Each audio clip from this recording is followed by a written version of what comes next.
же родилась на Украине, в Киевской области, и как бы у нас вышивка, как бы там очень традиционное искусство, и по сей день им занимается. Мама мне вышивала вышитые сорочки. Смотрела на нее, мне тоже хотелось попробовать. И с поддержки родителей, получается, как бы вышивка. Вот с 6 лет уже я этим занимаюсь. Поступила на факультет искусств, а там уже выбрала направление художественная вышивка и ткачество. И на тот момент у нас был педагог Заирова Физия Рустемовна. Она мне предложила поучаствовать в выставке «Крымский стиль», который организовывал Мамут Чурлу. И это был какой 2005 год, если я не ошибаюсь. Хотя я и с крымско-татарским искусством вообще связи никакой не имела, понятия не имела, что это такое. Но она мне буквально там показала несколько швов мыхлома, дала вышить маленький такой кисет в этой технике, и чтобы принять участие в выставке. И вот когда я этот кисет на выставку принесла, уже экспозиция практически была готова, и взглянув на стены, а зал уже был украшен, это там были и килимы, и керамика, и работы в различных техниках, меня это, конечно, поразило, потому что я никогда в жизни не видела такого удивительного народного творчества, скажем так. И вот с тех пор увлеклась, и с тех пор вот занимаюсь вот уже 15 лет крымско-татарским искусством. Самое главное, когда твоим близким людям нравится то, что ты делаешь. Конечно же, не все родственники понимают мое увлечение крымско-татарским искусством, потому что я сама украинка, и для всех удивительно, почему именно в этой сфере я работаю. Ну, как бы это мое, уже от этого никуда не деться. Крымско-татарское искусство – это что-то вот совсем другое, да? Что-то для меня вот такое удивительное, необычное, чего я раньше не видела. Поэтому, наверное, вот люблю я это.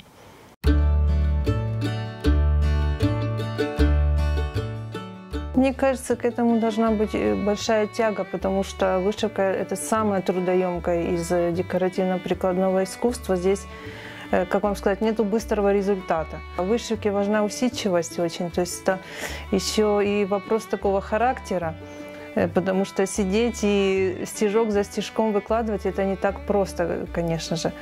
И мне кажется, к этому вот должна быть какая-то все-таки предрасположенность обязательно. Я стараюсь, чтобы каждый день что-то делать обязательно. То есть я себе говорю, хотя бы полчаса я должна вышивке посвятить. А когда я вижу отрез ткани, у меня сразу возникает миллион идей, что из этого можно сделать, что можно вышить, что из этого может получиться. Вот. Поэтому я вот для себя такое выбрала не самое популярное направление. Но, тем не менее, как бы, вот, ну, это мое, оно мне по душе, поэтому этим занимаюсь.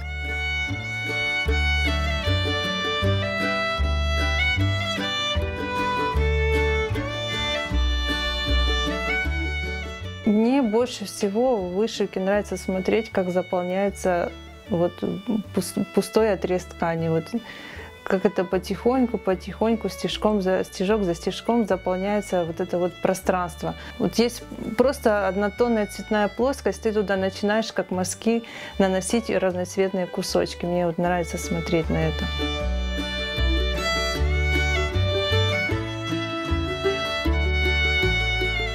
Это двухсторонняя техника татар-ишлеме. Двухсторонняя, потому что с лица и с изнанки абсолютно одинаковая, вышивается без узелков, насчитывая 64 различных шва. В этой технике в основном вышивались вот женские головные покрывала, декоративные полотенца, мужские пояса, учкуры и платочки для приданого.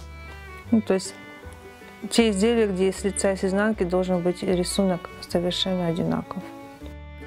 Но мне кажется, такой техники ни у одного народа нет, вот двухсторонней именно, чтобы была. Нравится тем эффектом, который получается после того, как ты вышьешь, да, смотришь, а не можешь отличить изнанку от лица, то есть абсолютно одинаково.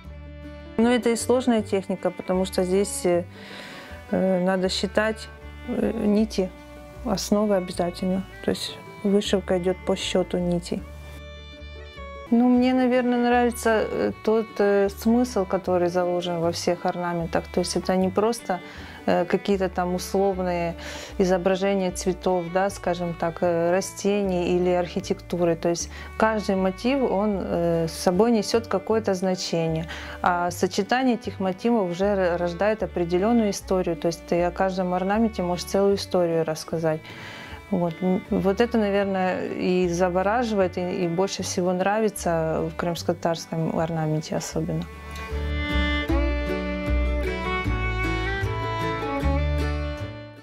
Вдохновение, конечно же, со старинных изделий. То есть, если я задалась целью создать эскиз, например, вот для панно, я первым делом на компьютере просматриваю все те фото с музейных коллекций, которые у меня есть. Смотрю старинные изделия, потом обязательно делаю зарисовки. То есть, как это делали мастера в древности. А потом уже из этих зарисовок стараюсь вот какую-то композицию составить. Ну, а потом цветовое решение уже само приходит. Ну, когда есть уже небольшой эскиз, то можно приступать и за большую работу. Больше всего, конечно, я люблю декоративные панно, потому что это всегда такие изделия масштабные. И в них много цвета, что мне нравится. И вот они такие позитивные, я надеюсь, у меня получается. Во всяком случае, те, кто видит их, всегда говорят, что работы очень позитивные.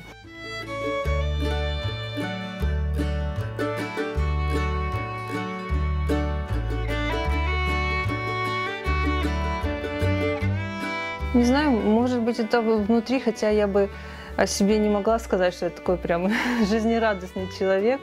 Вот. Ну, видимо, внутри меня вот это вот сидит такой позитивный настрой. Я всегда во всем вижу только хорошее. Вот. И чтобы вокруг не случилось, и в любом человеке только хорошее стараюсь видеть, только лучшие черты. Может быть, поэтому у меня и работы такие, в работах это все у меня выходит. Вот позитивное настроение мое.